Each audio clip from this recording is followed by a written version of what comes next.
तो हेलो बचपाड़ी, क्या हाल चाल है।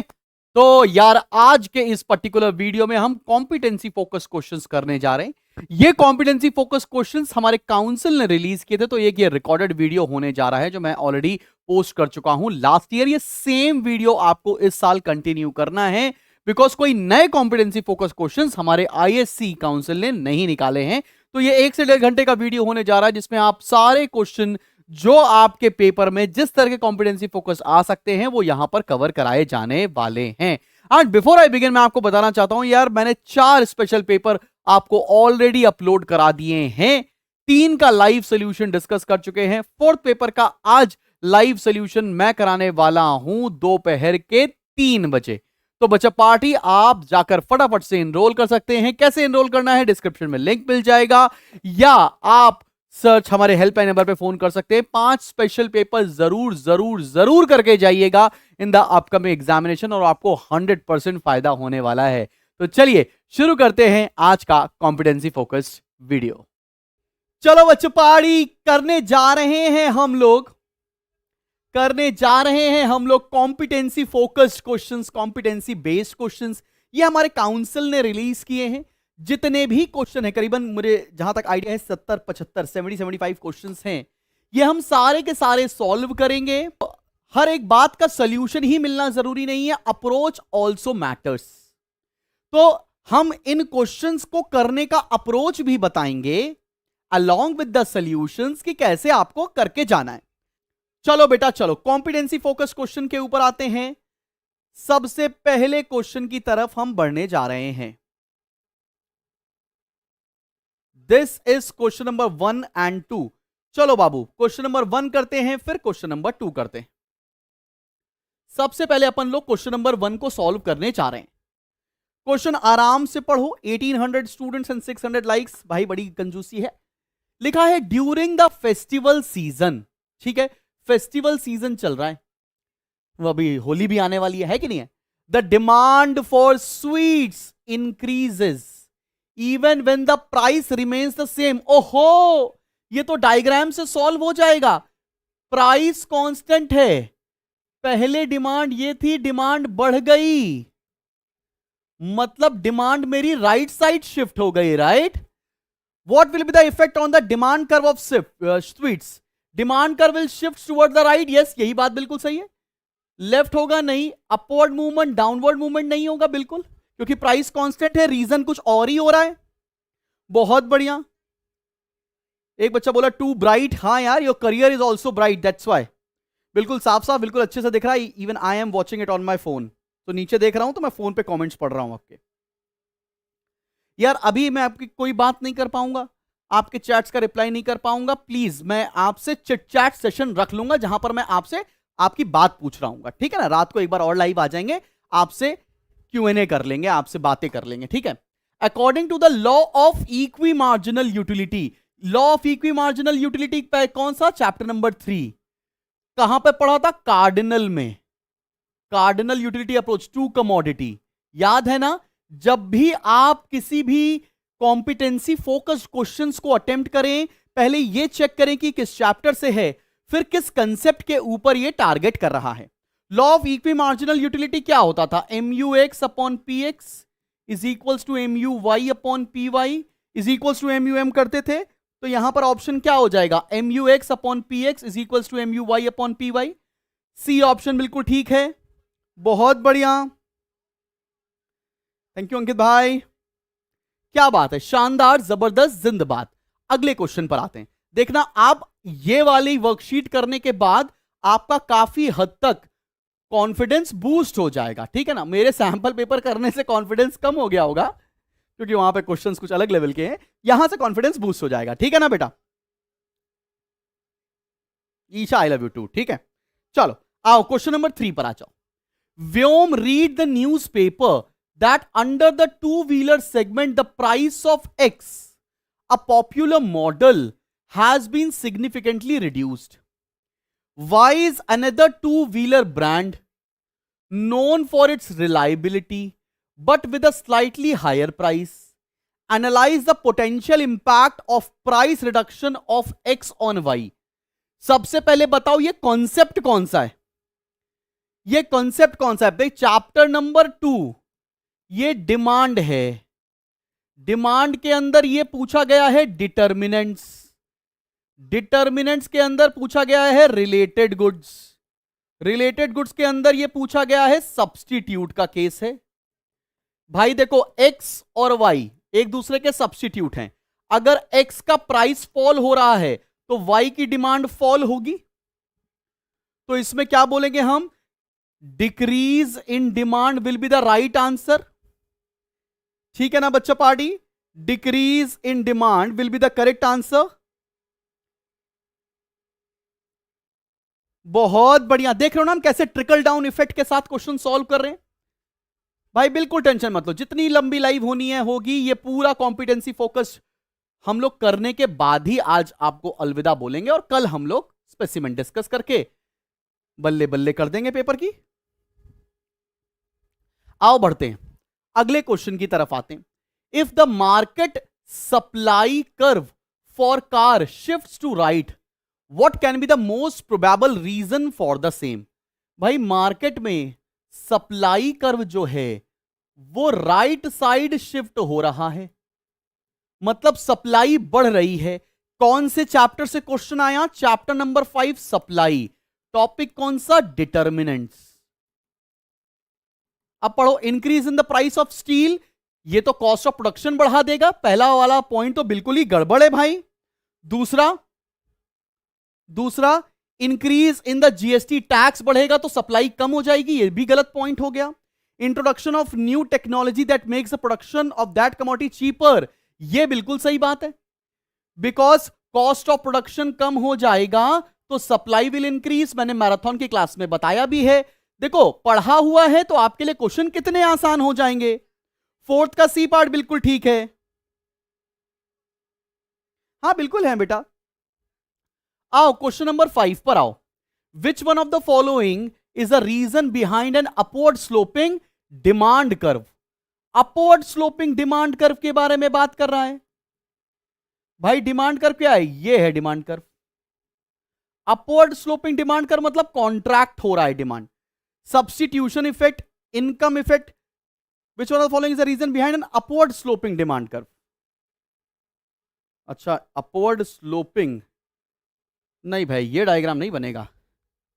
अपवर्ड स्लोपिंग डिमांड कर्व तो ये बनेगा। ये भाई exceptions to law of demand का क्वेश्चन है। ये है exceptions to law of demand, इसका भी डायग्राम बनवाया था मैंने। Exceptions to law of demand, और exceptions to law of demand में कंस्पिक्वस कंजम्पशन होता है। सी ऑप्शन करेक्ट है।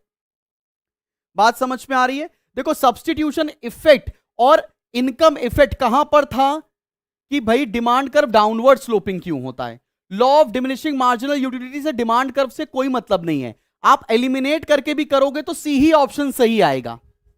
बात समझ में आ रही है? कंस्पिक्वस consumption is the correct answer. चलो भैया चलो आगे बढ़ते हैं और हम लोग 6 क्वेश्चन की तरफ आने जा रहे हैं।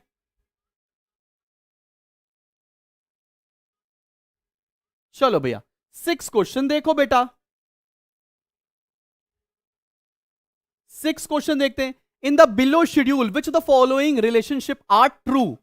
कौन सा रिलेशनशिप सच है? तुम्हारा वाला तो खराब है, इनमें से कौन सा सच है? आओ जरा देखा जाए। Over to you all. Doubt आप कमेंट्स में डालिए बेटा, चार्ट में नहीं। लेबर है 1 2 3, टोटल प्रोडक्ट 100 220 360, एवरेज प्रोडक्ट दे रखा है, मार्जिनल प्रोडक्ट दे रखा है। पढ़ो पहला, marginal product of the additional worker is greater then average product of the existing workers. Marginal product ज्यादा है, देखो हर जगह पर बिल्कुल सही है, ये ट्रू बात है। When the schedule is plotted graphically, MP curve will not intersect the AP curve. MP curve will not intersect. MP curve will not intersect. When the schedule is plotted graphically, MP curve will not intersect the AP curve. भाई बिल्कुल नहीं करेगा, because 1 पर 100 है, 2 पर 120 है, 3 पर 140 अलग अलग है, तो इंटरसेक्ट करने का कोई मतलब ही नहीं है। यह भी बात ट्रू है। Total product is increasing at a decreasing rate, नहीं इंक्रीजिंग रेट पर है, ये फॉल्स है। Average product is maximum at the employment of third unit of labour, average product is maximum at the employment of third unit of labour. अब भाई option पढ़ो यार, कौन सा सही बताना है। Which of the following relationship are true. भाई अगर हम देखें पहला दूसरा तो करेक्ट है, ये तो first and third are true, गलत। First and two are true, ये कॉम्बिनेशन है। थर्ड एंड फोर्थ वाला कॉम्बिनेशन, इसमें एक फॉल्स है एक ट्रू है। Second and third are true, third false है, ये भी गलत हो गया। तो सिर्फ बी ही ऑप्शन बचता है इसके अंदर, बी ही ऑप्शन बिल्कुल ठीक होगा। भाई आप लोग अपना 1080p पर चला लो बेटा। कई बार क्वेश्चन तुमको ट्रिकी दिखेंगे तो एलिमिनेशन मेथड से भी आप क्वेश्चन सॉल्व कर सकते हो, ठीक है ना बेटा। क्वेश्चन नंबर 7 पर आते हैं और 8 पर आते हैं। चलो भाई,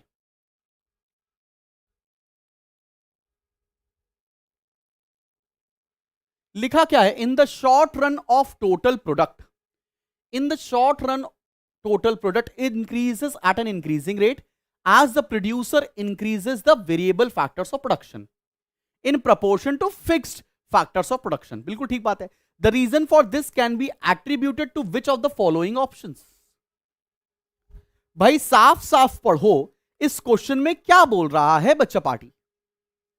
अगर हम साफ साफ इस क्वेश्चन में पढ़ रहे हैं कि भैया शॉर्ट रन में टीपी इंक्रीज होता है इंक्रीजिंग रेट में, as the producer increases the variable factors of production. Stage number 1 की बात हो रही है। चैप्टर कौन सा, laws of returns, chapter number I guess 7 है, laws of returns. Imperfect substitutability of factors of production, imperfect substitutability तो तब होता है जब डिक्रीजिंग रिटर्न्स होता है, तो ए ऑप्शन तो इसका गड़बड़ हो गया। बी ऑप्शन पढ़ो, economies of scale, economies of scale तो लॉन्ग रन में लगती है, ये भी गड़बड़ होगा। The idle capacity of fix factor of production is utilized more efficiently as more variable factors of production are applied to it। yes, fixed factors को अच्छी तरीके से इस्तेमाल किया जा रहा है, इसलिए ये क्वेश्चन बिल्कुल ठीक है। आइडल कैपेसिटी वाला सी सही है। डी भी पढ़ लेते हैं। The firm can undertake research and development thus discovering new techniques of production over time. ये अनरिलेटेड पॉइंट है, इसलिए इसको भी नहीं कंसिडर करेंगे। समझ में आ रहा है कैसे लागू कर रहे हैं, कैसे एक्सेप्ट कर रहे हैं क्वेश्चन को, कैसे अटेम्प्ट कर रहे हैं। योर अटेम्प्ट मैटर्स, इसीलिए मैं बता रहा हूं हमेशा सेक्शन सी से अटेम्प्ट करना, इजी रहेगा आपका पेपर कंपैरेटिवली। मुझे नहीं पता, जैसे ये वर्कशीट खत्म हो जाएगी आपकी लाइव क्लास खत्म हो जाएगी, 1-1.5 घंटा मुझे लगता है। इंक्रीजिंग रिटर्न्स टू स्केल, अब आओ पढ़ते हैं। Increasing returns to scale, again कौन सा chapter, laws of return, chapter number 7। कहां से आया है, लॉन्ग रन से आया है। It's a concept which used to describe a situation in the long run where production efficiencies are achieved। which of the following statements accurately reflects increasing returns to scale। इनमें से कौन सी बात increasing returns to scale को बताती है। आओ जरा पढ़ते हैं, एक एक करके इसका भी आंसर देते हैं, नहीं छूटेगा एमसीक्यू बेटा। इन the long run all factors of production remains fix, ये तो गलत हो गया। लॉन्ग रन में तो सारे फैक्टर्स वेरिएबल होते हैं बेटा, तो ए ऑप्शन तो गड़बड़ हो गया। All factors of production can be adjusted in the long run and a proportional increase in output matches the increase in input. अगर आउटपुट मैच करता है इनपुट को तो वहां पर कांस्टेंट रिटर्न्स टू स्केल होता है, ये भी गड़बड़ हो गया। हमको बताना है increasing returns to scale. In the long run with proportional increase in all factors of production the resulting output increase in output is greater than the proportional increase in input. बिल्कुल सही है, ये सी ऑप्शन सही है। अब जरा तुम यहां पर इंक्रीजिंग कांस्टेंट और डिमिनिशिंग रिटर्न्स टू स्केल का कंसेप्ट समझ जाओ। मैं तुमको एक कंसेप्ट यहीं पर समझा देता हूं, तुम्हारे लिए बड़ी हेल्प हो जाएगी। भाई रिटर्न्स टू स्केल में 3 स्टेजेस होती हैं। एक होता है इंक्रीजिंग रिटर्न्स, इंक्रीजिंग रिटर्न्स, एक होता है कांस्टेंट रिटर्न्स और एक होता है नेगेटिव या नहीं decreasing returns. Decreasing returns, increasing returns में क्या होता है, इनपुट बढ़ रहा है, आउटपुट ज्यादा बढ़ रहा है, मतलब increase in output is more than increase in input. Constant returns में क्या होता है? Increase in output is equal to increase in input. Decreasing returns में क्या होता है? Increase in output is less than increase in input. मतलब input ज्यादा बढ़ा रहे हैं लेकिन आउटपुट कम बढ़ रहा है। आप कॉन्सेप्ट भी सीख जाइए।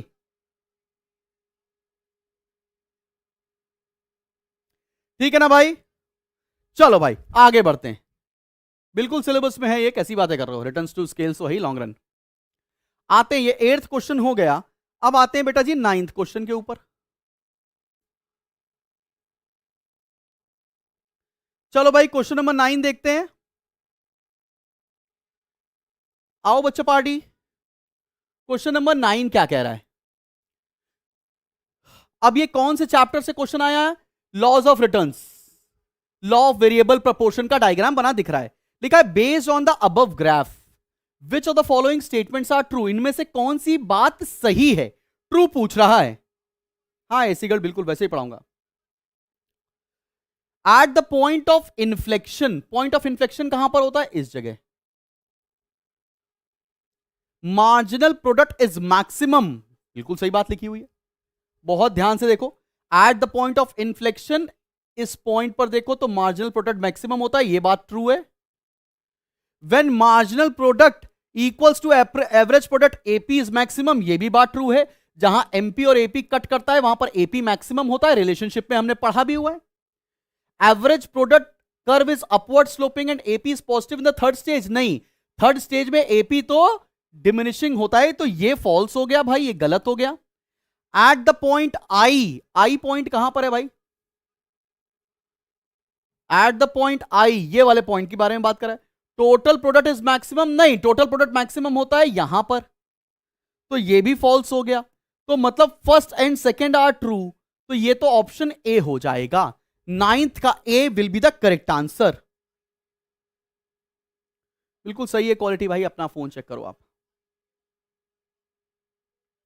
First statement are true, first and second are true भाई। चलो भाई ब्लैक नहीं कर सकता हूं बिकॉज ये जो डॉक्यूमेंट है ये वाइट है, काउंसिल ने वाइट दे रखा है, ठीक है ना भाई? चलो भैया क्वेश्चन नंबर 10 पर आते हैं। Opportunity cost arises because of scarcity of resources and the fact that resources have alternative uses, बिल्कुल ठीक बात है। When we express opportunity cost in monetary terms, it is the same as which of the following? चलो बताओ, opportunity cost को अगर monetary terms में value करेंगे तो क्या होता है ये? भाई ये अकाउंटिंग में इंक्लूड नहीं होता है, तो ये होता क्या है? चलो बताओ। ये होगा इकोनॉमिक कॉस्ट, ये होगा इकोनॉमिक कॉस्ट। बार बार बोल रहा हूं, टाइप्स ऑफ कॉस्ट को एक बार अच्छे से पढ़ लेना। इसे बोलेंगे इकोनॉमिक कॉस्ट। चलो भैया 11th पर आओ। Resources are more than fully utilised when there is under employment, aggregate demand is equals to aggregate supply beyond full employment, aggregate demand is equals to aggregate supply at full employment. ये तो सारे बच्चे बता देंगे, Chintu candy question है। अब इसमें बच्चे क्या करेंगे? Resources are more than fully utilise पूछा है, मोर देन कहां होगा? Beyond full employment, B option. और अगर यहां पर मोर देन हटा देते, फुल्ली यूटिलाइज लिखते केवल, तो ऑप्शन सी सही होता। यहां पर ऑप्शन क्या करेक्ट होगा? Option B, because more than fully employment पूछा हुआ है। बात समझ में आ रही है? चलो भैया चलो, सी ऑप्शन नहीं सही होगा बेटा। क्वेश्चन पढ़ो तो एक बार ध्यान से, क्वेश्चन ध्यान से देखो तो क्या पूछ रहा है? मोर देन फुल्ली यूटिलाइज पूछा है, फुल्ली यूटिलाइज नहीं पूछा है।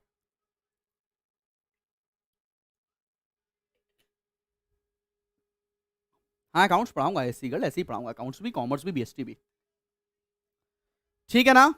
चलो आगे बढ़ते हैं। क्वेश्चन नंबर 12 और 13 पर आ जाओ। 12 और 13 देखो क्या कह रहा है। The central bank has the monopoly right of note issue, बिल्कुल सही बात है। Which of the following options describe it's advantage? Brings uniformity, मतलब सारी नोट्स एक जैसी होगी। Exercise better control over money supply, it ensures public faith in the currency, all of the above. 12th का तो D, all of the above बिल्कुल सही है। जिस क्वेश्चन में भी आपको दिक्कत परेशानी है आप प्लीज कमेंट में लिख देना, मैं आपको वहां पर रिप्लाई कर दूंगा। अभी बहुत करना है इसलिए पढ़ते चलते हैं, क्योंकि इंडिविजुअल बच्चों का डाउट इंडिविजुअली सॉल्व कर सकते हैं। Using monetary policy, how is inflationary gap reduced?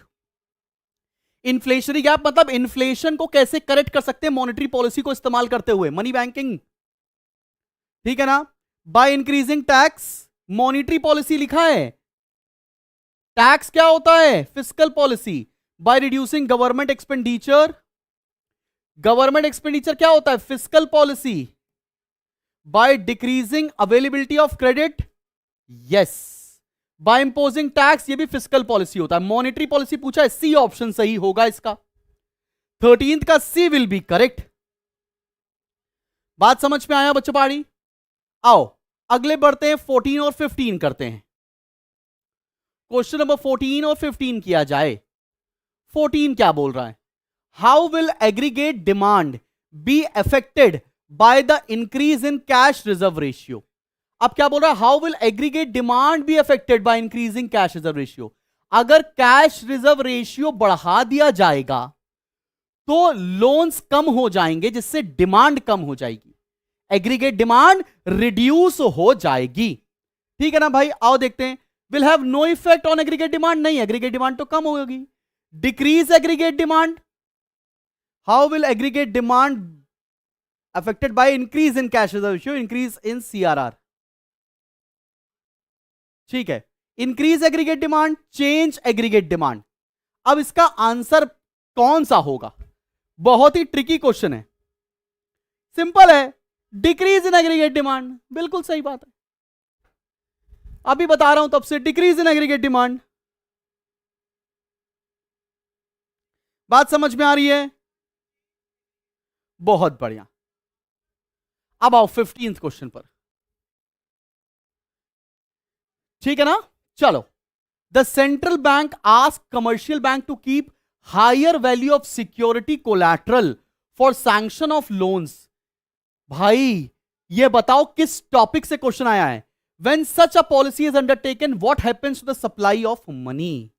सबसे पहले बताओ तो ये कौन सा कॉन्सेप्ट है? आई वॉन्ट टू आस्क, कौन सा कॉन्सेप्ट है?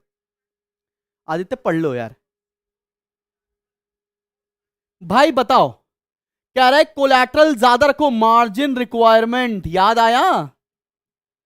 मार्जिन रिक्वायरमेंट क्वांटिटेटिव नहीं क्वालिटेटिव मेथड्स के अंदर था ये, मनी एंड बैंकिंग चैप्टर में। तो जब मार्जिन रिक्वायरमेंट बढ़ जाता है तो लोन्स कम हो जाते हैं, लोग लोन कम लेते हैं।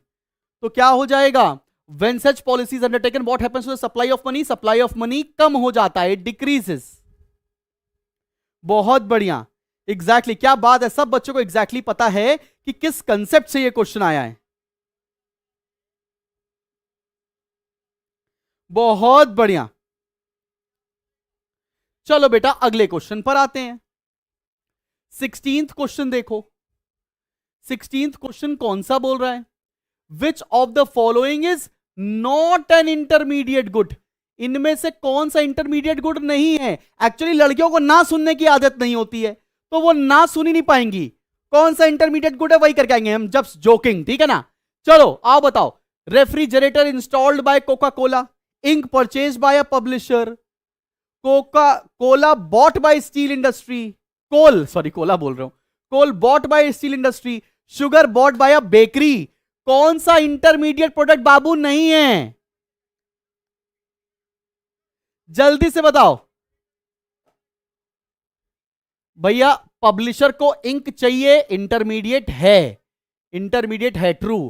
कोल स्टील प्लांट को चलाने के लिए कोल चाहिए, कोल इंटरमीडिएट है। शुगर चाहिए बेकरी वाले को, ट्री। रेफ्रिजरेटर नहीं है, रेफ्रिजरेटर फाइनल प्रोडक्ट है। ए ऑप्शन ठीक है। सबको समझ में आ रहा है बच्चे पहाड़ी? बहुत बढ़िया, शानदार शानदार शानदार शानदार। क्वेश्चन नंबर 17 करते हैं, क्वेश्चन नंबर 18 करते हैं। आओ जरा देखा जाए। क्वेश्चन 17 देखो। In present times the exchange rate is affected by the market forces of demand and supply. Earlier the value of $1 was 80 rupees and now it is 90.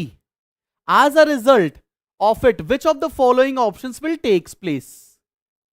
भैया पहले $1 बराबर 80 था, अब $1 बराबर 90 है. जब हमारी कंट्री की करेंसी डेप्रिशिएट होती है, एक्सपोर्ट बढ़ते हैं, इंपोर्ट कम हो जाते हैं, ये आपको पता है. बात समझ में आ रही कि नहीं आ रही है? चलो भाई, इंपोर्ट विल राइज नहीं, import will fall. Import will fall and export will rise. Yes, B option बिल्कुल करेक्ट है. बल्ले बल्ले और शावा शावा, एकदम अच्छे से समझ में तो आ रहा है ना हम क्वेश्चन कैसे सही कर रहे हैं? क्या बात है, बहुत बढ़िया बेटा. आ जाओ क्वेश्चन नंबर 18 पर. In a certain exchange rate system, the exchange rate is determined by the market forces of demand and supply. ठीक है, फ्लेक्सिबल एक्सचेंज रेट सिस्टम होता है ना. But the central bank may intervene to keep the external value of the domestic currency within limits. Which of the following system is refers to? अगर option नहीं भी होता तो भी तुम बता लेते. इसको क्या बोलते हैं, मैनेज या डर्टी फ्लोटिंग? इसे क्या बोलेंगे, डर्टी फ्लोटिंग. क्लीन फ्लोटिंग नहीं, इसे बोलेंगे डर्टी फ्लोटिंग. डर्टी फ्लोटिंग का दूसरा नाम क्या होता है बेटा जी, मैनेज फ्लोटिंग.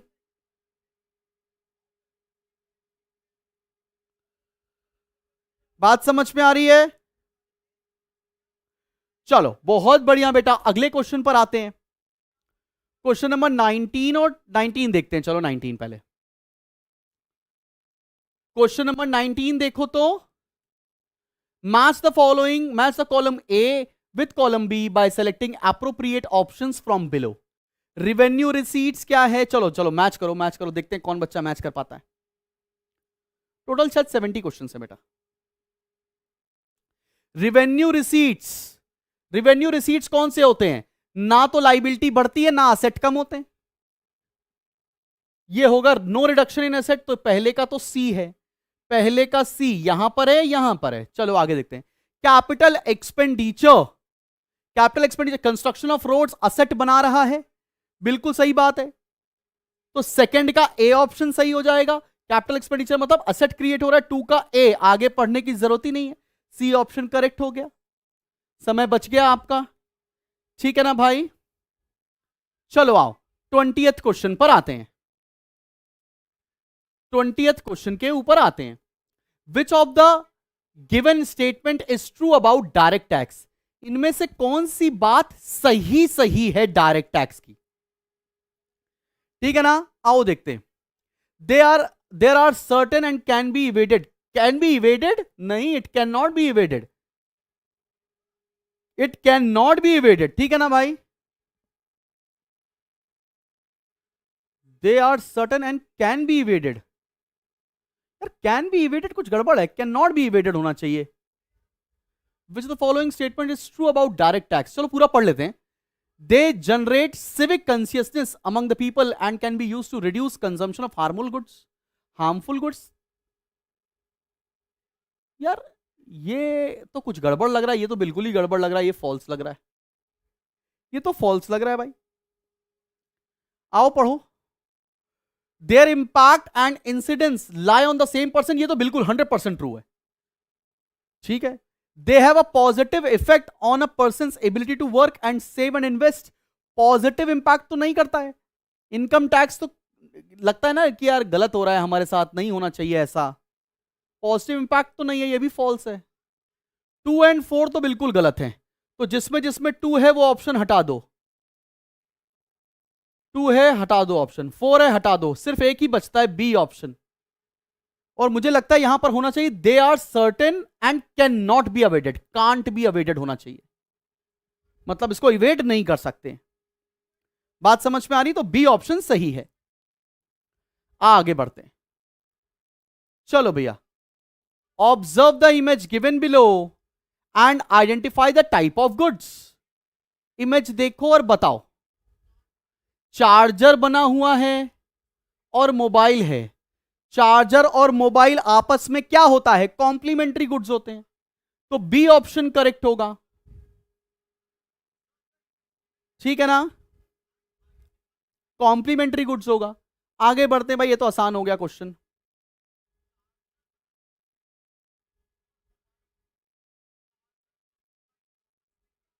चलो बेटा अगला क्वेश्चन देखते हैं। An Indian footwear company Metro Brands Limited lease a 3.25 lakh square feet warehousing space in Bhiwandi. किसी सोर्स के थ्रू दे रखा है, ठीक है। For the Metro Brands Limited lease rental payments to the public warehouse will be a part of which of the following options.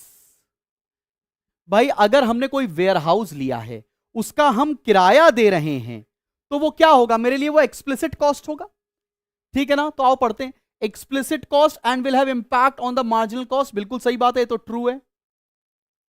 पहला option तो बिल्कुल ट्रू है। Economic cost and will have impact on the marginal cost curves. Economic cost क्या होता है? जरा मैं इधर टर्न नहीं कर पा रहा हूं, मेरे गले में बहुत दर्द है। मुझे जल्दी से ये बताओ कि इकोनॉमिक कॉस्ट क्या होती है। सारे बच्चे, जितने बच्चे मेरे पास पढ़ रहे हैं, कल ही मैंने टाइप्स ऑफ कॉस्ट बताया है आपको, मुझे जल्दी से बताओ कि इकोनॉमिक कॉस्ट क्या होती है। कल ही मैंने आपको ये चीज बताई है।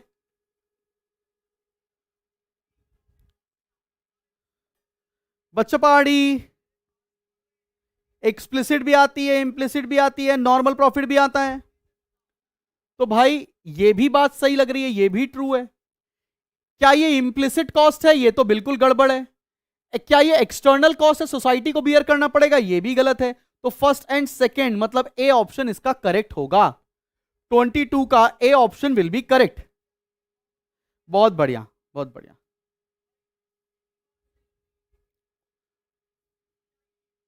ठीक है भाई, ठीक है, सब बच्चों को पता है, बहुत बढ़िया। चलो भैया आगे बढ़ते हैं, 23rd क्वेश्चन पर आते हैं।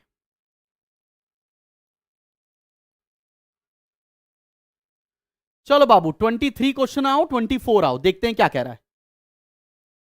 23rd question and 24th question. ABC limited issues a check of 50,000 but only has 10,000 as the balance in the account. Still money gets credited to the payee account on submission of the check. What type of bank account is it? कौन सा bank account है? मैंने बताया था। वैसे किस इस तरह के लोन को क्या बोलते हैं, मुझे ये भी बताओ कमेंट सेक्शन में लिखकर, जल्दी से बताओ कौन सा अकाउंट है ये।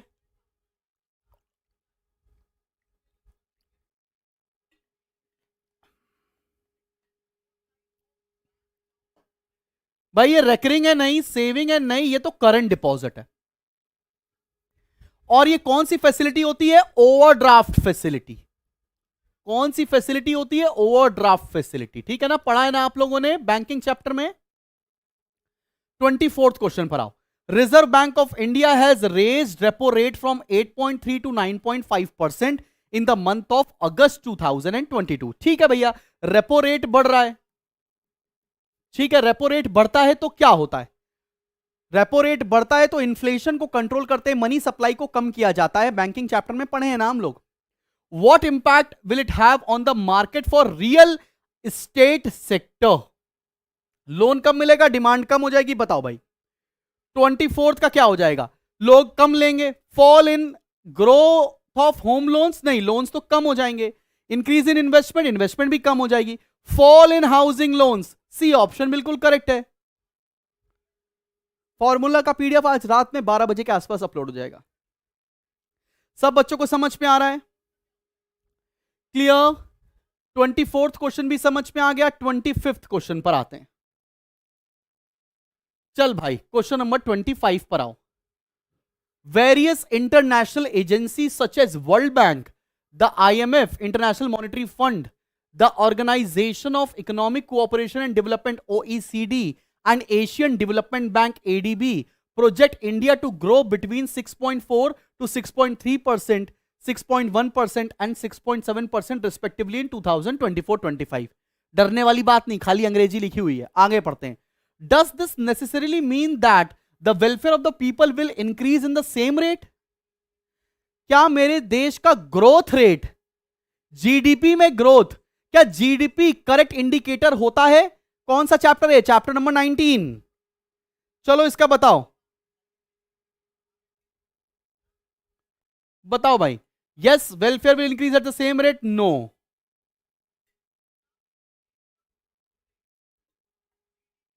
The welfare of the people will remain unaffected, ये भी गलत है. No it may lead to decrease in welfare, ये भी सही बात है. बी ऑप्शन करेक्ट होगा. B option will be the correct option. चलो बेटा आते हैं अगले क्वेश्चन पर. अब आते हैं कुछ रीजनिंग असर्शन के क्वेश्चन देख लेते हैं. 25 क्वेश्चन हम लोग पढ़ चुके हैं एमसीक्यूज के लगभग सारे टाइप. असर्शन क्या बोल रहा है? Income effect is one of the reason behind the downward slope of demand curve. Income effect एक रीजन होता है downward slope of demand curve. Income effect पे रियल इनकम का मैंने एग्जांपल बताया था ना, ऑरेंज वाला. ये तो बात ट्रू है, ये तो बात ट्रू है ना भाई. अब रीजन पढ़ो. In case of income effect the change in demand occurs due to change in income of the consumer. नहीं भाई ये फॉल्स है. इनकम ऑफ द कंज्यूमर से नहीं होता है, रियल इनकम से होता है. मतलब reason is assertion is true, reason is false. Assertion is true, reason is false. 26 का C option will be correct. Elimination method से बी हुआ था बेटा. चलो आगे आओ. 27th और 28th देखते हैं बेटा.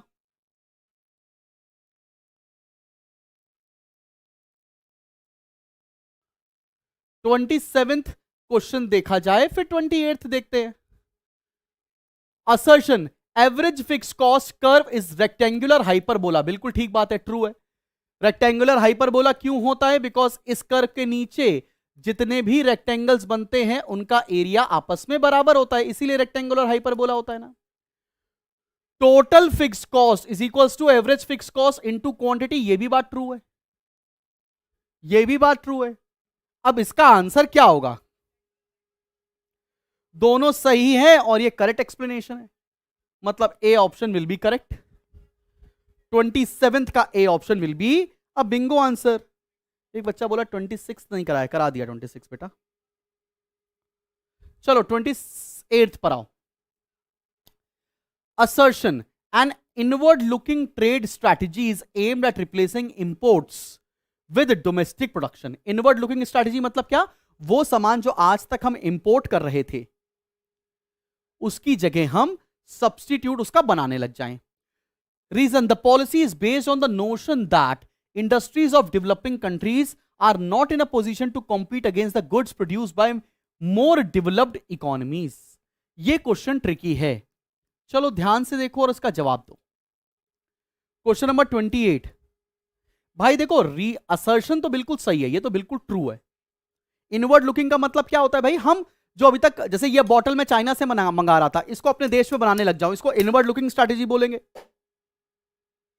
28th का ए तो सही है, लेकिन ये रीजन कुछ भी करेक्ट नहीं है इसमें, तो assertion is true, reason is false. इसका सी ऑप्शन सही होना चाहिए.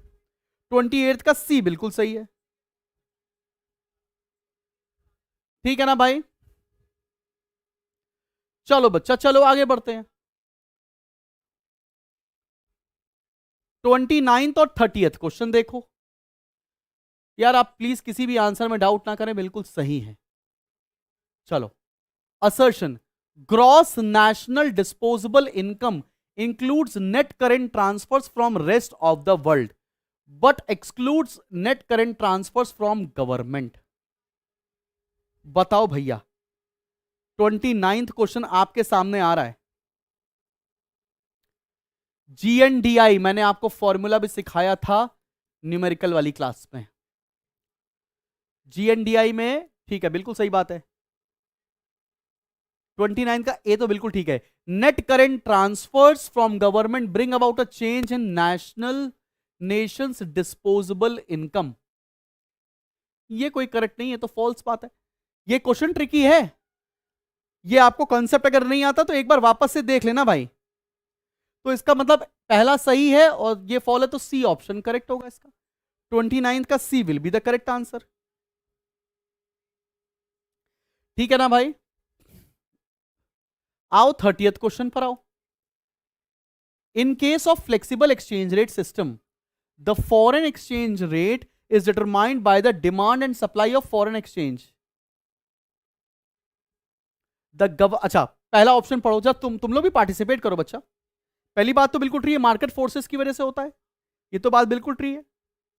फिर अगली बात पढ़ो, the government is not responsible for stabilising the external value of domestic currency under flexible exchange rate mechanism. भाई ये भी बिल्कुल ट्रू है बात, लेकिन आपस में रिलेटेबल नहीं है, तो इसका बी ऑप्शन करेक्ट होगा। ये अलग बात है, ये अलग बात है, ठीक है ना भाई, समझ में आ रही है बात। 75 क्वेश्चंस आर देयर, ओके, चलो आगे बढ़ते हैं। चलो क्वेश्चन नंबर 31 देखो, 32 देखो।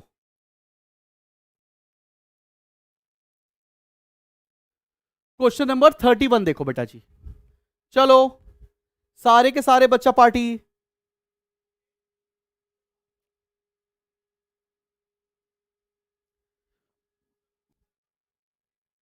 Observe the diagram given below carefully, which concept it represents. भाई ये exceptions to law of supply है, ये तो कराया है डायग्राम वाले दिन, और ये से क्या बोलते हैं, बैकवर्ड बेंडिंग सप्लाई कर्व। इसके अंदर कॉन्सेप्ट कौन सा है, बैकवर्ड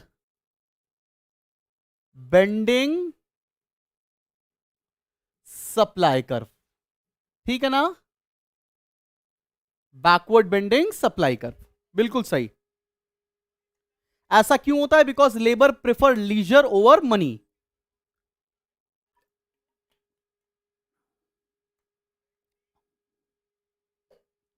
चल भाई 32 देखो, what will be the shape of supply curve for spinach which is a perishable commodity.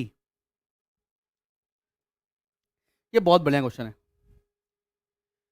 भाई। जितने भी पेरिशेबल कमोडिटी होते हैं वो परफेक्टली इनइलास्टिक होते हैं, परफेक्टली इनइलास्टिक। परफेक्टली इनइलास्टिक कैसे बनता है, ऐसे बनता है, ऐसा डायग्राम बनेगा, परफेक्टली इनइलास्टिक होता है भाई, ठीक है ना, बात समझ में आ रही है सभी लोगों को। वर्टिकल सप्लाई कर्व बनेगा, करेक्ट है भाई, करेक्ट है।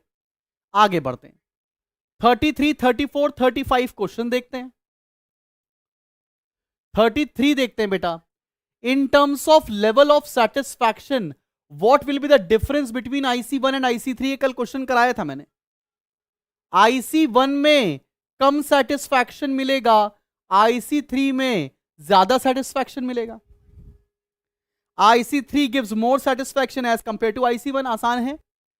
34 देखो, with reference to elasticity of demand, how one would view, understand the demand of insulin for a diabetic patient।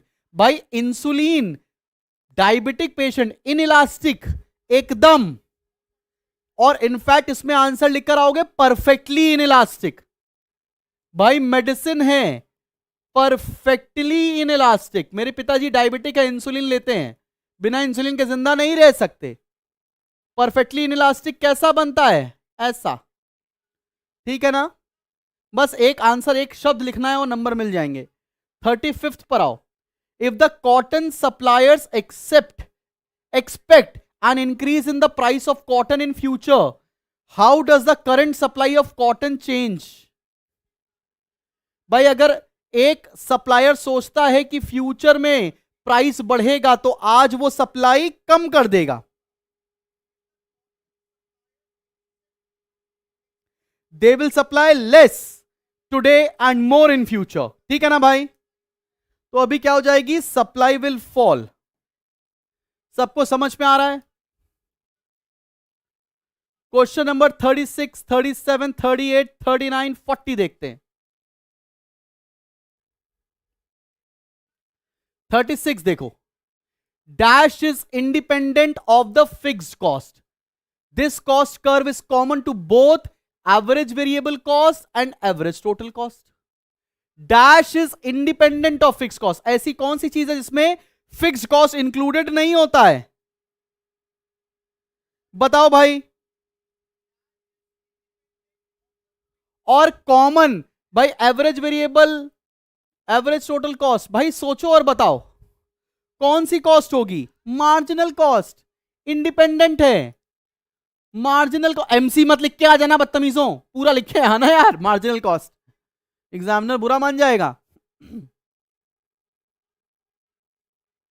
ठीक है ना भाई? इनमें कॉमन क्यों है? क्योंकि रिलेशनशिप सेम होता है। Relationship between marginal cost with average variable cost और average total cost is same, इसलिए इनके बीच में ये कॉमन है। 37 पर आओ। Break even point is when average revenue is equal to average cost. Does the firm earn profit और suffer loss at this point in short run equilibrium under perfect competition? ये कौन सा चैप्टर है? This is chapter number 11। इसका diagram भी बनवाया है मैंने।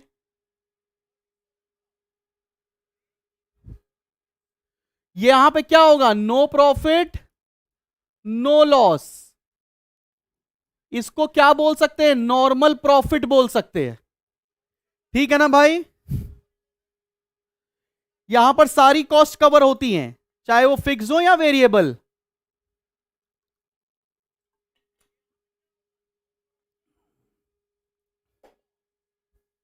समझ में आ रही है बात? बहुत बढ़िया। क्वेश्चन नंबर 38 देखो। Abnormal profit can not exist in long run equilibrium for a firm under perfect competition, give the reason. भाई देखो, लॉन्ग रन में एक perfect competition firm abnormal profit incur नहीं कर सकती है। काहे को? बिकॉज लॉन्ग रन में बहुत सारे फर्म्स एंटर कर जाएंगी, फ्री एंट्री एंड एग्जिट होती है, इसकी वजह से यह दिक्कत आएगी। बात समझ में आ रही है? यहां पर फ्री एंट्री एग्जिट होगी, बहुत सारी फर्म्स आ जाएंगी, इस वजह से एबनॉर्मल प्रॉफिट हट के सब लोग नॉर्मल प्रॉफिट कमाने लगेंगे। अब मुझे तुम एक बात बताओ, ऐसी कौन सी फर्म है जो लॉन्ग रन में एबनॉर्मल प्रॉफिट कमाती है?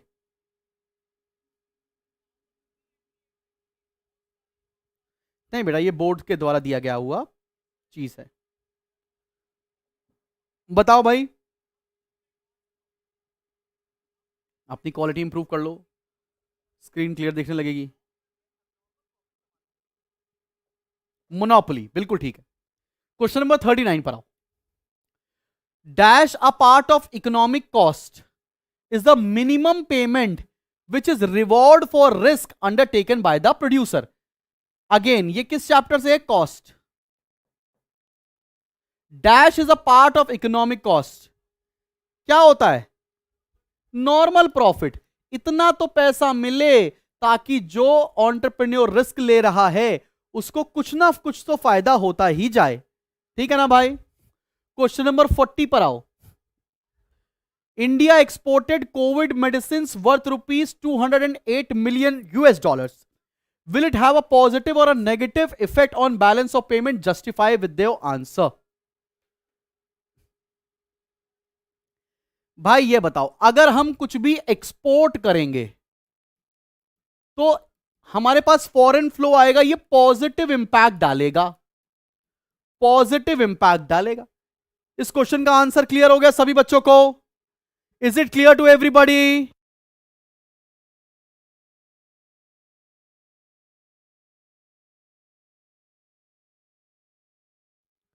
बच्चे बोल रहे हैं स्लो मोड बंद कर दो। एक सेकंड रुको, मैं देख रहा हूं बेटा।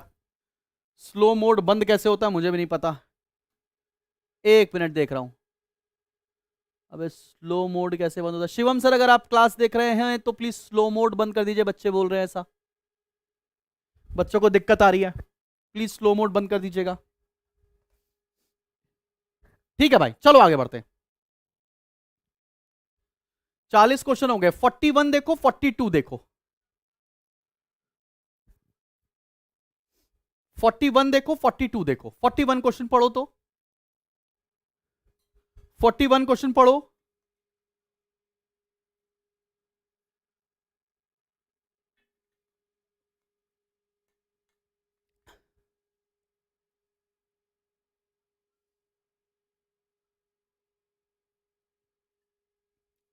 फोर्टी वन देखो भाई जल्दी से।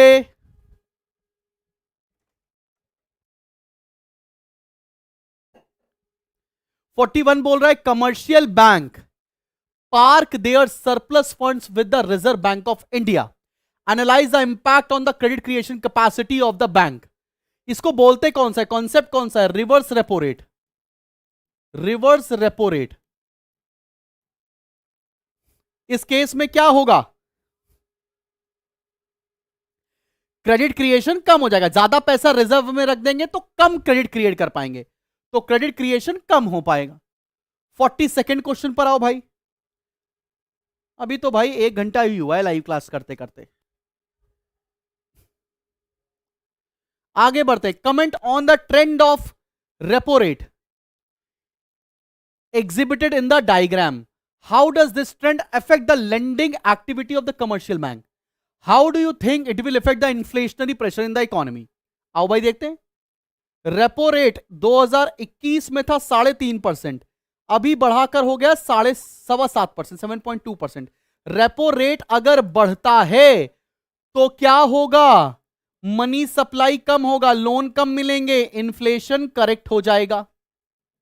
इन्फ्लेशन करेक्ट हो जाएगा, ये होगा ना भाई? सब बच्चों को बात समझ में आ रही है? क्वेश्चन नंबर 42 दिखने में तुमको डिफिकल्ट लग रहा है? बहुत सिंपल सिंपल।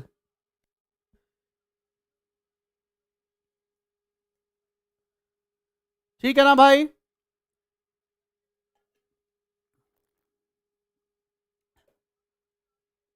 इन्फ्लेशन करेक्ट हो जाएगा भाई। आगे बढ़े। 43, 44, 45, 46 करते हैं। चलो क्वेश्चन नंबर 43 देखो बेटा। चलो देखो आराम से।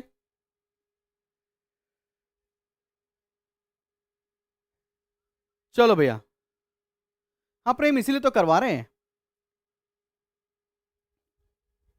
An additional facility of withdrawing money more than deposit amount is provided to current account deposit customers of commercial bank. Identify it. भाई आ गया। अभी इसी के बारे में तो जिक्र कर रहे थे। आपके अकाउंट में पैसे नहीं लेकिन उससे ज्यादा ओवरड्रॉ कर सकते हो। क्या बोलते हैं इसको? Overdraft facility. Overdraft facility. यकीन मानो आपका पेपर बहुत बढ़िया होगा बेटा। बहुत अच्छे से प्रैक्टिस किया है तुमने यार, लाइव क्लासेस की, सैंपल पेपर किया, ये सब कर रहे हो, अच्छा होगा paper. How do you clarify that money has advantage in value of storage? In value storage advantage बताना है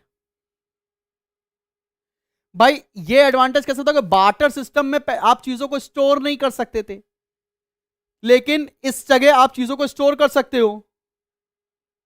और मनी पोर्टेबल होता है, इजीली आप यहां से वहां लेकर जा सकते हो। पोर्टेबिलिटी की बात बता सकते हो, ठीक है ना? बार्टर में कुछ भी स्टोर नहीं कर पाते, बार्टर का डिसएडवांटेज है ये, ठीक है ना? आओ भाई। Differentiate between appreciation and revaluation of currency. Appreciation होता है फ्लेक्सिबल एक्सचेंज रेट सिस्टम के through, market forces of demand and supply, और रिवैल्यूएशन होता है सेंट्रल बैंक के द्वारा। बात समझ में आ रही है कि नहीं आ रही है? 46, there may be surplus or deficit in balance of trade account, but the balance of payment account is always in equilibrium. Assess। अब बहुत ध्यान से देखो, बैलेंस ऑफ पेमेंट किस चीज से बनता है? बैलेंस ऑफ पेमेंट बनता है बैलेंस ऑफ ट्रेड से, बैलेंस ऑफ इनविजिबल से, प्लस बैलेंस ऑफ ट्रांसफर से। अब बोला अगर बैलेंस ऑफ ट्रेड नेगेटिव भी है तो भी बैलेंस ऑफ पेमेंट बैलेंस हो सकता है। कैसे?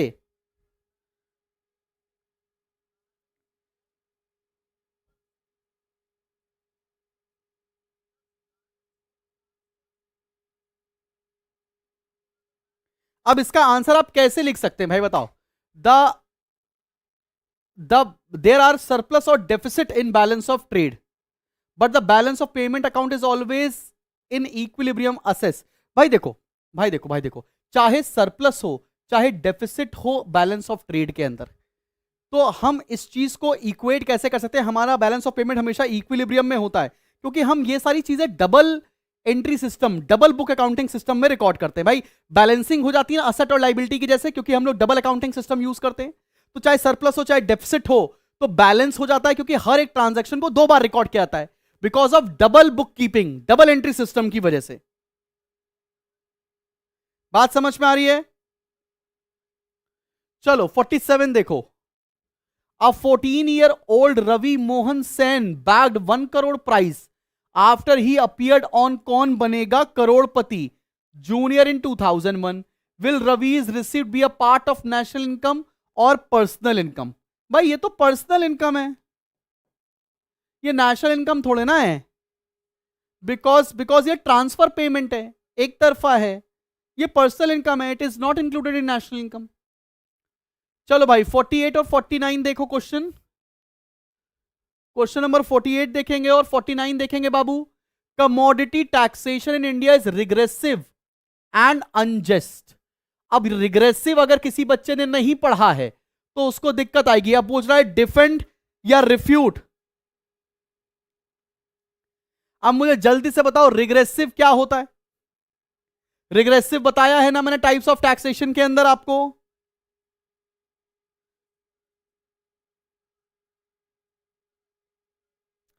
भाई चाहे अमीर हो चाहे गरीब हो सबको सेम रेट से टैक्स देना पड़ेगा, तो मैं इस चीज को डिफेंड करूंगा बिकॉज एवरीबडी नीड्स टू पे एट द सेम रेट, चाहे आप अमीर हो चाहे गरीब हो, ठीक है ना।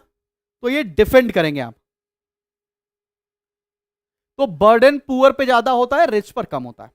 चलो भाई 49 पर देखते हैं। An economy suffers from depression, what type of budget surplus और deficit is suitable in such situation, why.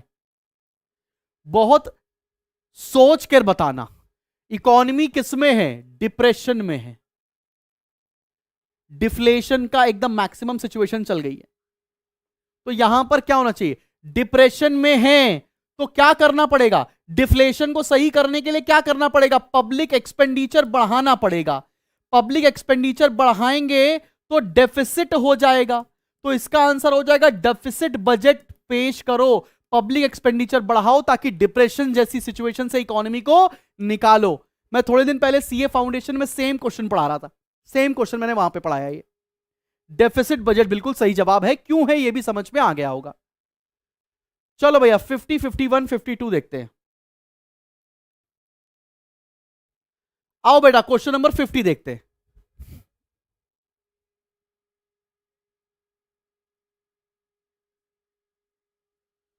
बेटा इंक्रीज इन इनकम में ना शुभम, पर इसकी इनकम नहीं है, उसके साथ क्या होगा प्लीज चेक कर लो आप एक बार और। The GST council headed by union finance minister Nirmala Sitharaman gave a nod to levy 28% GST on online gaming, horse racing and casinos at full value. Analyze the impact on the money supply on of online gaming, explain with the help of diagram. इसमें diagram क्या बनाएंगे बताओ।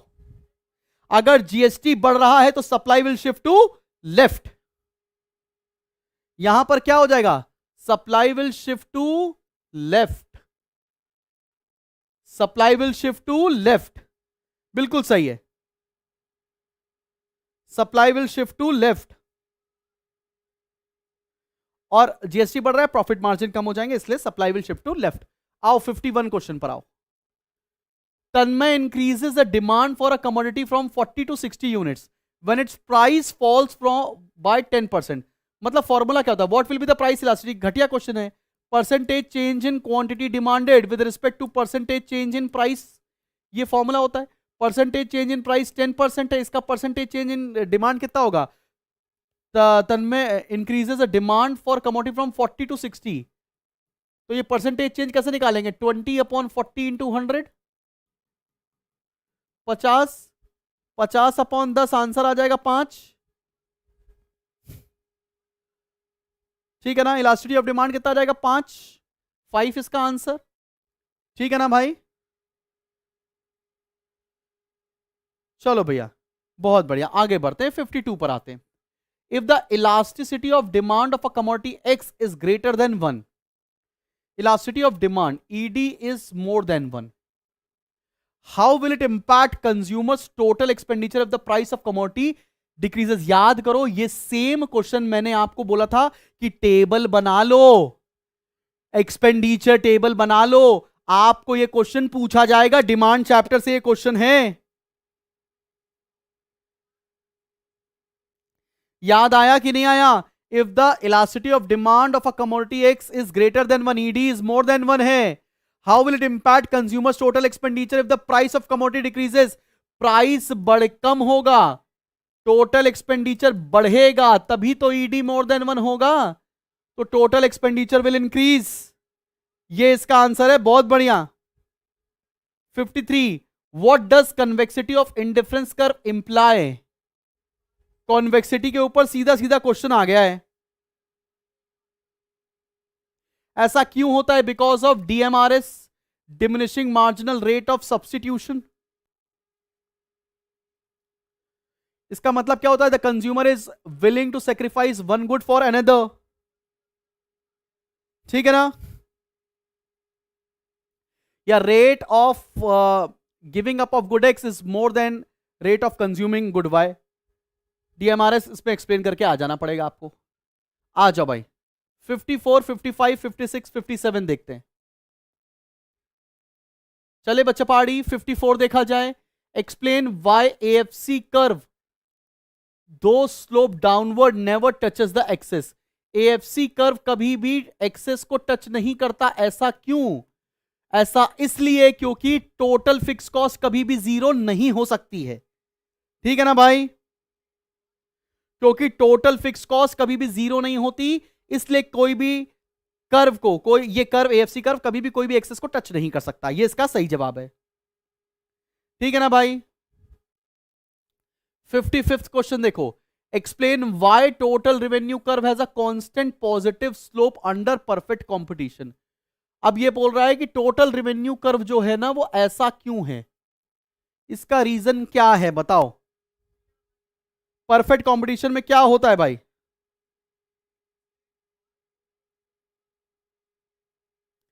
Total revenue में ऐसा इसलिए होता है क्योंकि प्राइस कांस्टेंट होता है और आउटपुट बढ़ता है, इसलिए ये पॉजिटिव अपवर्ड स्लोपिंग कर्व होता है।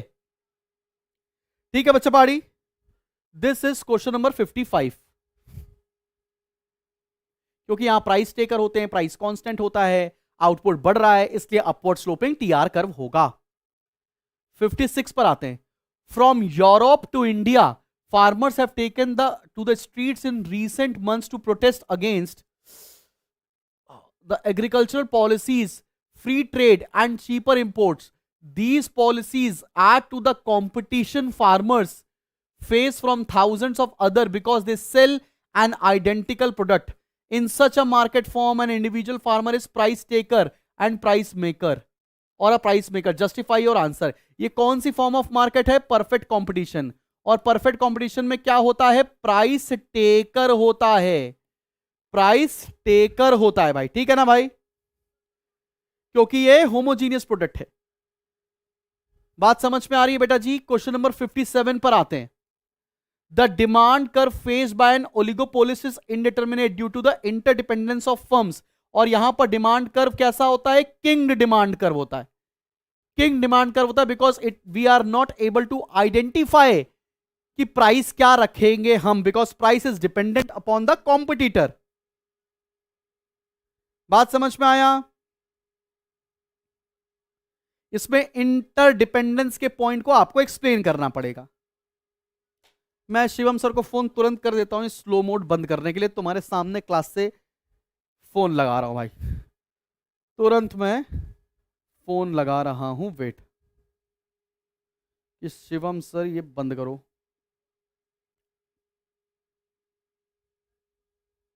हाँ बिल्कुल ठीक है राहुल।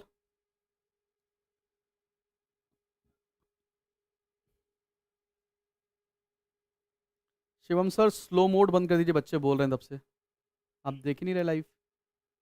स्लो मोड बंद कर दीजिए।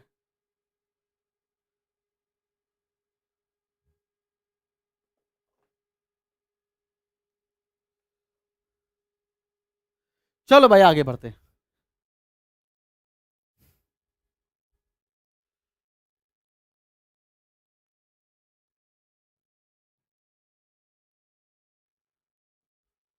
क्वेश्चन नंबर 58 पर आते हैं।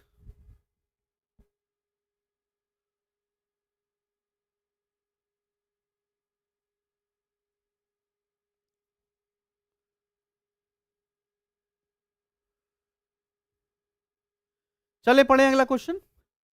calculate equilibrium level of income if C is equals to 750 plus 0.6y and I is equals to 300. Exactly same question मैंने आपको सॉल्व करवाया था जब मैं आपको theory of income and employment के क्वेश्चन करा रहा था। भाई देखो, चलो इसको सॉल्व कर देते हैं। कैसे? S इक्वल टू आई होता है और इनकम का फॉर्मूला क्या होता है? Consumption plus saving. ठीक है, तो इनकम क्या लिख सकते हैं? कंजम्पशन कितना है? 750 प्लस 0.6y प्लस सेविंग कितना है? 300। सॉल्व कर ले इसको। y minus 0.6y is equals to 1050, 0.4y is equals to 1050, y is equals to 1050 upon 0.4। Solve करो भैया, अब इसको कितना आएगा?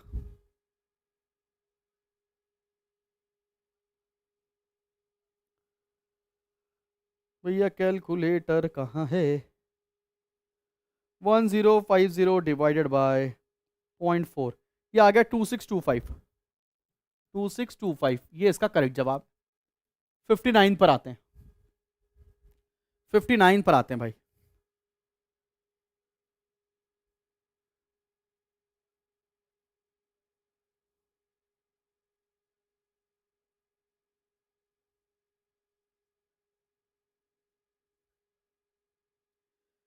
आए आगे बढ़े भाई।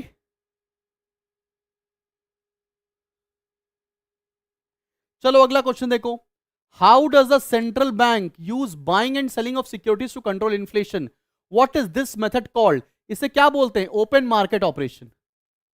अब इन्फ्लेशन के समय सेल करती है अपनी सिक्योरिटीज।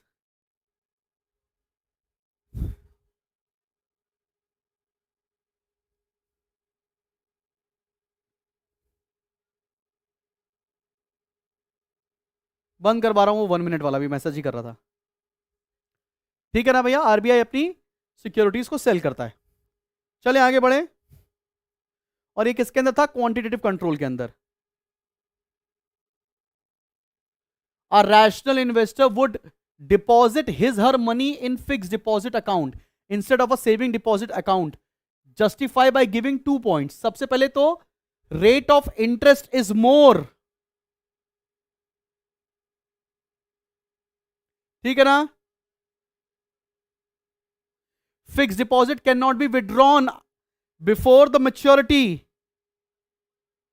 बात समझ में आ रही है? 61 if planned saving is less than planned investment, मतलब saving is less than investment, what happens to the national income? Show with the help of a diagram. यहां पर क्या बनेगा? S&I अप्रोच है ये बेटा। ये इन्वेस्टमेंट, ये सेविंग, और क्या बता रहा है? When saving is less then investment, ये वाले एरिया की बात पूछ रहा है। यहां पर क्या हो जाएगा? Income will fall. यहां पर इनकम था Y1, अभी क्या हो जाएगा? Y2। ये फॉल हो रही है इनकम। बात समझ में आ रहा है?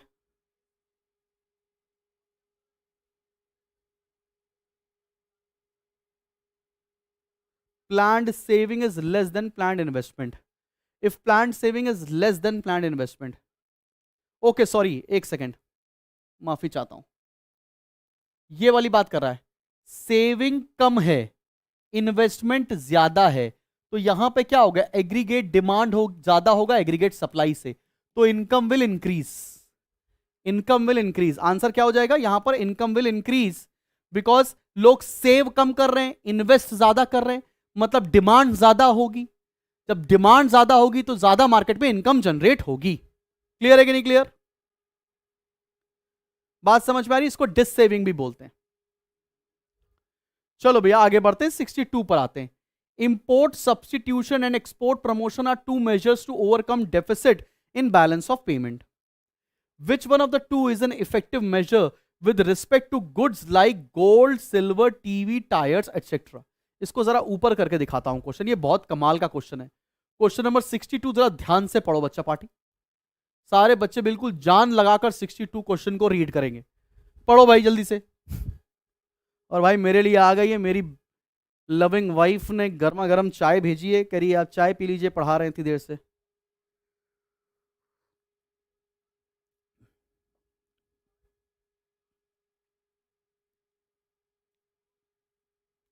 चलो भाई पढ़ते हैं। लिखा import substitution and export promotion are two measures to overcome a deficit in the balance of payment. ठीक है भैया, इंपोर्ट सब्सटीट्यूशन मतलब जो इंपोर्ट कर रहे थे उसका सब्सटीट्यूट इंडिया में बना लो। एक्सपोर्ट प्रमोशन का मतलब हमारे देश से सामान एक्सपोर्ट करो, बीओपी हमारे पास फॉरेन एक्सचेंज आएगा, आपका जो डेफिसिट सही हो जाएगा। Which one of the two is an effective measure with respect to goods like this.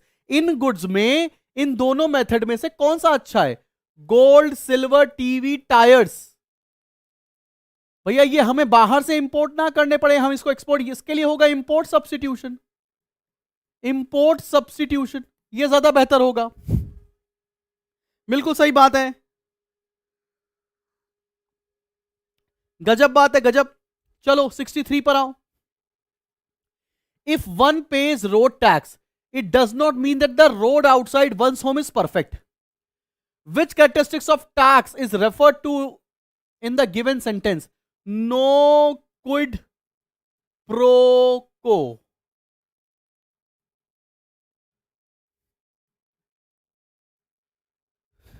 ठीक है ना भाई? टैक्स को पे करने का कोई भी डायरेक्ट रिटर्न नहीं मिलता है, इसका मतलब यह है। क्लियर है कि नहीं क्लियर? सब बच्चों को समझ में आई बात?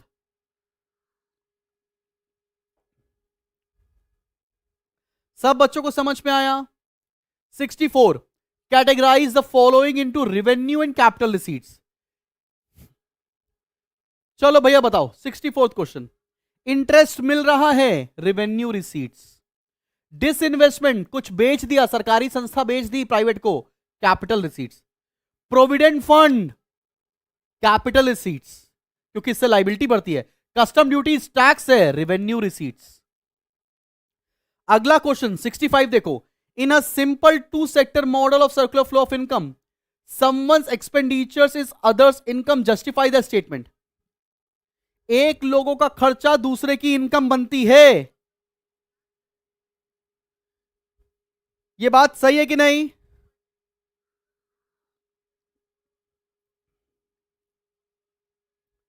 अब आपको इसको एक्सप्लेन करके आना पड़ेगा।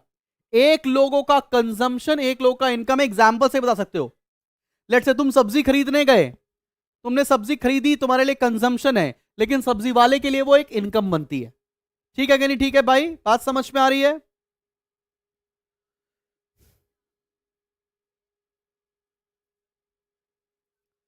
चलो भैया अब आते हैं 66 क्वेश्चन पर, और अब वेरी लॉन्ग क्वेश्चंस देखने जा रहे हैं। 66 देखते हैं, 67 देखते हैं।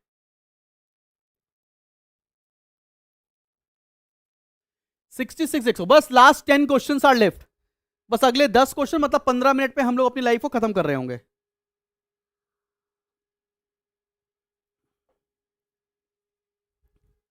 Due to government's intervention, when the maximum price is set below the equilibrium level, identify the problem that arises, explain the reason behind the occurrence of the problem। चलो पहले ये कराओ। गवर्नमेंट इंटरवेंशन कौन सा चैप्टर? Market mechanism chapter 6। इससे problem क्या arise होती है? पहले तो डायग्राम बना लो, तुम्हें समझ में आ जाएगी मैं बोल क्या रहा हूं। भैया ये डिमांड है, ये सप्लाई है, ये इक्विलिब्रियम प्राइस और क्वांटिटी, ये इक्विलिब्रियम है। Due to government intervention when the maximum price is set below equilibrium price, यहां पर आ जाती है। इससे प्रॉब्लम क्या आती है? Excess demand. प्रॉब्लम क्या अराइज होगी? Excess demand. Explain the reason behind the occurrence of the problem. समझ में आ गया? बिकॉज सप्लाई कम हो जाएगी, डिमांड ज्यादा हो जाएगी। बात समझ में आया? इसको सही कैसे कर सकते हैं? First come first serve,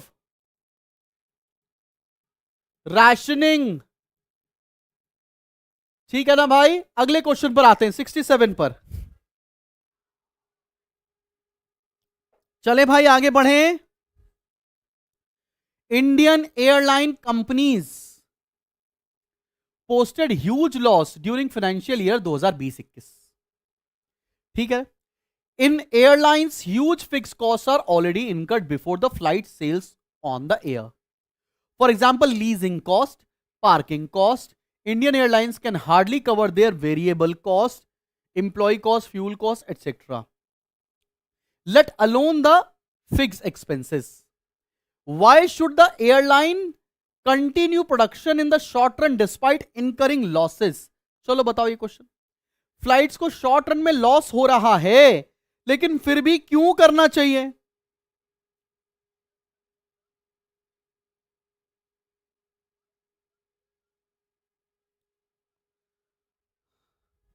Why should the airline firms continue the production in the short run despite incurring losses?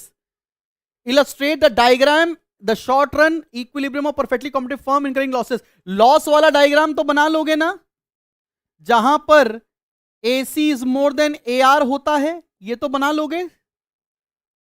Along with the shutdown point वाला डायग्राम भी बना लोगे. दोनों डायग्राम मैंने आपको बताए हैं.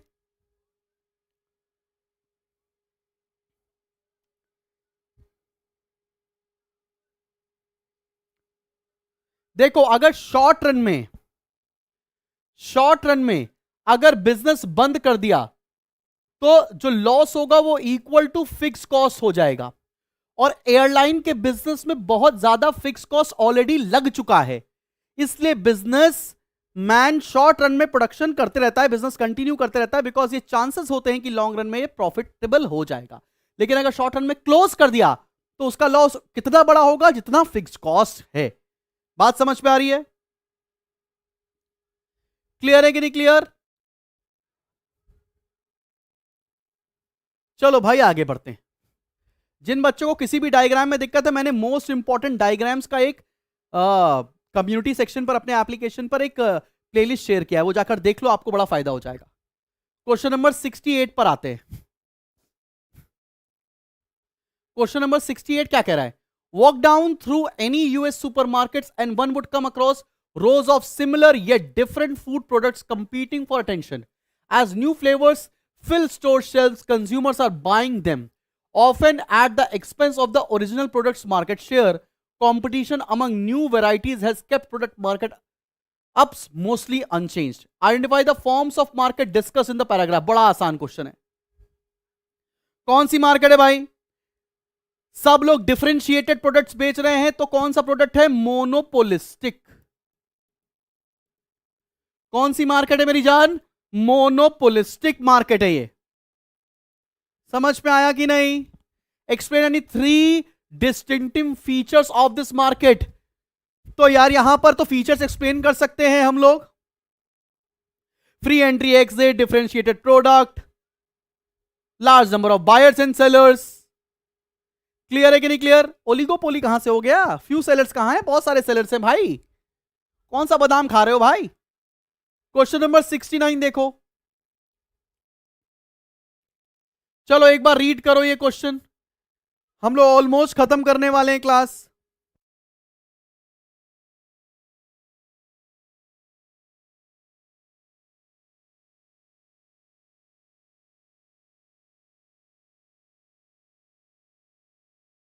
चलो बताओ भाई.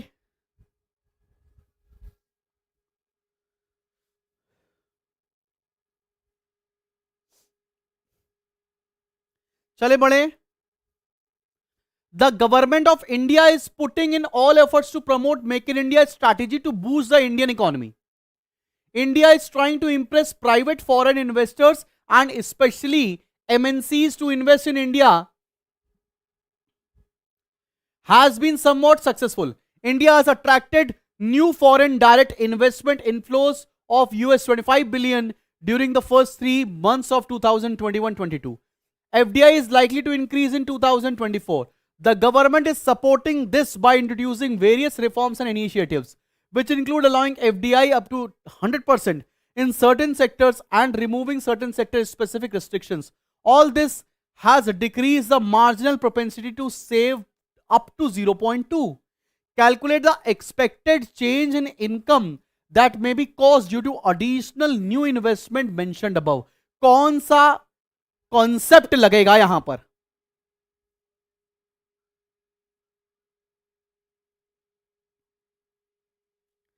कौन सा कॉन्सेप्ट लगेगा यहां पर? जल्दी से बताओ. कौन सा कॉन्सेप्ट लगेगा? Investment multiplier. कौन सा कॉन्सेप्ट? Investment multiplier. कौन सा कॉन्सेप्ट? Investment multiplier. अब इन्वेस्टमेंट मल्टीप्लायर का फॉर्मूला क्या होता है? अच्छा, यहां पर डेल्टा आई इन्वेस्टमेंट दे रखा है। डेल्टा आई कितना है? 25 बिलियन का।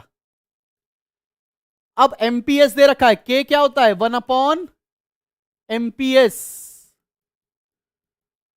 सॉल्व कर सकते हैं क्या? ये आ गया 5। के का एक और फॉर्मूला होता है delta Y upon delta I. K 5 है, डेल्टा वाई पता नहीं, डेल्टा आई कितना है? 25। तो ये आ गया 125 बिलियन आंसर। $, 125 बिलियन। सबको क्लियर हो गया ये बात? चलो बेटा आगे बढ़ जाएं। इसका बी ऑप्शन पढ़ो। What would be one advantage and one disadvantage to the Indian economy if 100% FDI is opened in some economic sectors?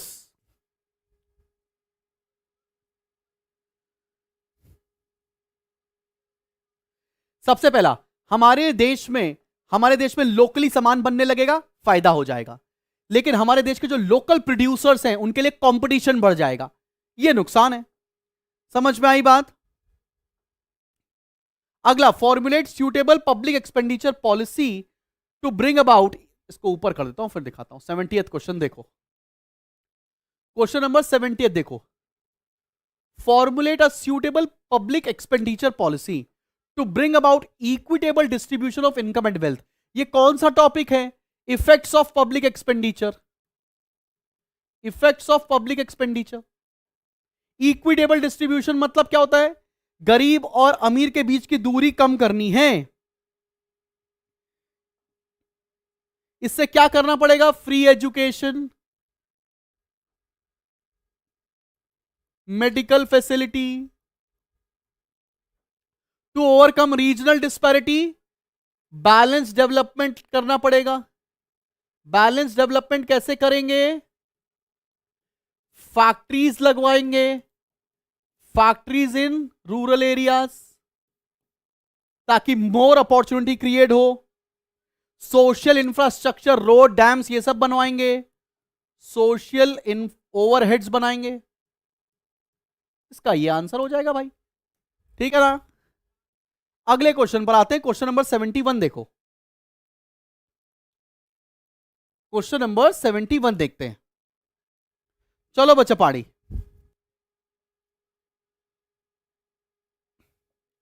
Question number 71 पर आते हैं। आ जाए भाई। चलो बेटा, क्या बोल रहा है? The cabinet committee on economic affairs CCEA on March 7 approved a hike in the minimum support price of raw jute in 2024 season 5335 per quintal. This is up for current MSP of 5050 quintal. Who is benefited directly from the approved hike in MSP? किसको सबसे ज्यादा benefit हो रहा है? वो farmers जो jute को produce कर रहे हैं, फार्मर्स को जो जूट को प्रोड्यूस कर रहे हैं, ठीक है ना भाई? Which phenomena emerges due to imposition of MSP? अगर मैं अब MSP होता कैसे, इसका डायग्राम बनाना पड़ेगा आपको।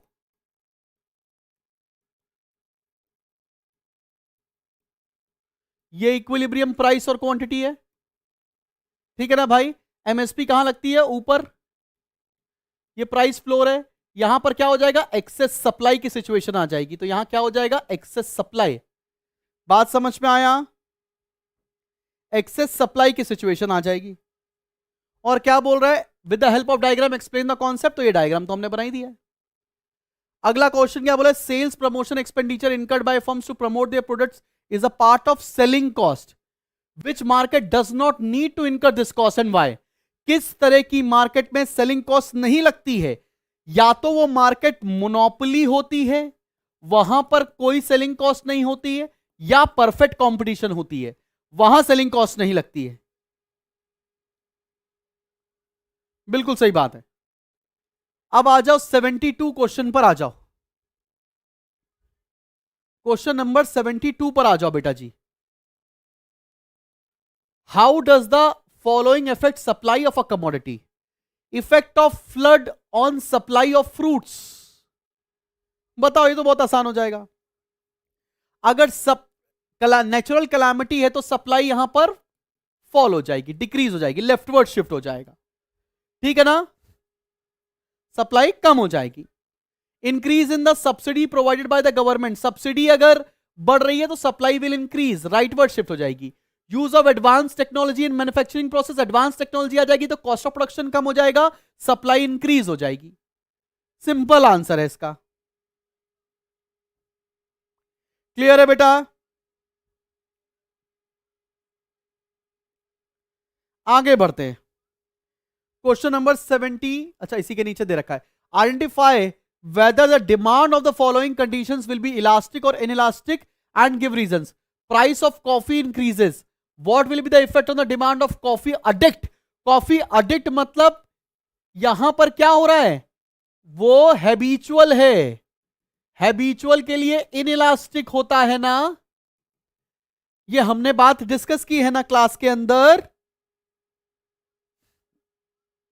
आगे देखो, the price of air conditioner reduces, how will it affect the demand for the same? यहां पर डिमांड इलास्टिक हो जाएगी बिकॉज ज्यादा लोग कंज्यूम करेंगे। चलो भाई 73rd क्वेश्चन पर आते हैं। आओ भाई 7373 देखते हैं, ये केस स्टडी क्या कह रहा है। चलो भाई आओ भाई देखा जाए। अ फार्मर इनहेरिट, जब भी केस स्टडी आती पहले तो क्वेश्चन पढ़ लेना चाहिए, फिर केस स्टडी पर आना चाहिए। Explain the stages of production under the law of variable proportion that are depicted in the case study, तो पढ़ना ही पड़ेगा। Illustrate the law and its stages with the help of diagram, पढ़ना ही पड़ेगा इस क्वेश्चन में। A farmer inherited a plot of land of 10 acres. As he started working on the land, labor ratio was 10:1. Soon his wife joined him and the land labor ratio changed to 10:2. And his output also increased by 150%. Due to lack of alternative job opportunities, his sons too start working on the same piece of land, changing the land labor ratio to 10:4. Now the output increased negligibly by only 105%. अब देखो क्या हो रहा है, ये क्या बता रहा है, लॉ ऑफ वेरिएबल प्रोपोर्शन, क्योंकि यहां पर लैंड क्या है, फिक्स्ड फैक्टर, और बाकी लेबर क्या है, वेरिएबल, ठीक है ना। तो लॉ ऑफ वेरिएबल प्रोपोर्शन को आपको बताना पड़ेगा। ये कौन सी अब पढ़ते हैं भैया। Explain the stages of production under the law of variable proportion that are depicted in the above case. ये क्या बताया है, तेजी से इंक्रीजिंग रिटर्न बताया है, इंक्रीजिंग रिटर्न्स यहां पर डिटेक्ट क्या है, इंक्रीजिंग रिटर्न्स में क्या होता है ये आपको लिख कर आना पड़ेगा। फिर क्या बोला भाई, उसके बाद क्या होता है, फिर धीरे धीरे बढ़ता है तो मतलब डिमिनिशिंग रिटर्न्स भी बताया है। दोनों स्टेज के बारे में यहां पर जिक्र किया है, दोनों स्टेज को एक पे एक्सप्लेन करना पड़ेगा। Illustrate the law of variable proportion, और तीनों स्टेजेस आपको एक्सप्लेन करनी पड़ेगी, डायग्राम भी बनाना है। डायरेक्ट क्वेश्चन है तो ये समझ में आ गया आपको, बात समझ में आ रही है। तीसरा, will a rational producer operate in stage where AP is positive while marginal product is negative, give the reasons for your answers. ये कौन सी स्टेज है, मार्जिनल प्रोडक्ट नेगेटिव मतलब ये स्टेज 3 है। स्टेज 3 में कभी भी कोई भी प्रोड्यूसर ऑपरेट करना नहीं चाहता है, ठीक है ना। स्टेज 2 में ऑपरेट करना चाहता है बिकॉज वहां पे प्रोडक्शन मैक्सिमम होता है, प्रॉफिट मैक्सिमम होता है, ठीक है। आगे बढ़ते हैं, क्वेश्चन नंबर 74 और 75 देखते हैं। चलो, imagine John writes a cheque from his account at bank A, let call him the drawer, and gives to Sarah the pay to pay her back. Sarah deposits the check into account at bank B. How does the money move between the banks? What role does the central bank plays in this purpose? वाह भाई वाह, चलो इसका answer बताओ। क्या बेहतरीन question है। एक चेक का दूसरा चेक, एक बैंक का चेक दूसरे बैंक में चेक में क्लियर होता है, उसको बोलते हैं क्लियरिंग हाउस फंक्शन। इसको पूरा एक्सप्लेन करना पड़ेगा आपको, क्लियरिंग हाउस फंक्शन। बहुत बढ़िया बेटा। How will credit availability from commercial bank be affected if people develop more banking habits? More banking habits होगी तो क्रेडिट अवेलेबिलिटी बढ़ेगी, क्रेडिट अवेलेबिलिटी बढ़ेगी बेटा। बात समझ में आ रही है सभी लोगों को? क्रेडिट अवेलेबिलिटी बढ़ेगी। अब आते हैं भैया लास्ट क्वेश्चन, क्वेश्चन नंबर 75 के ऊपर। Last question for the evening everybody. बहुत मन लगा के आप पढ़ाई कर रहे हैं, बहुत अच्छा रिजल्ट आएगा बच्चे party, except few. Last question, under a flexible exchange rate system any fluctuation in the exchange rate is automatically corrected by the market forces of demand and supply. Explain using suitable diagram. यहां पर determination of exchange rate का diagram बनाना है, demand of dollars, supply of dollars, ये वाला diagram. ठीक है, direct question है, मेरे नोट्स में भी इसका आंसर है भाई, तो बड़ा इजी हो गया। Distinguish between net exports and NFIA. Net exports क्या होता है? Exports minus import. एनएफआईए क्या होता है? Income from abroad minus income to abroad. इनका फॉर्मूला लिखकर आप इसका आंसर बता सकते हैं।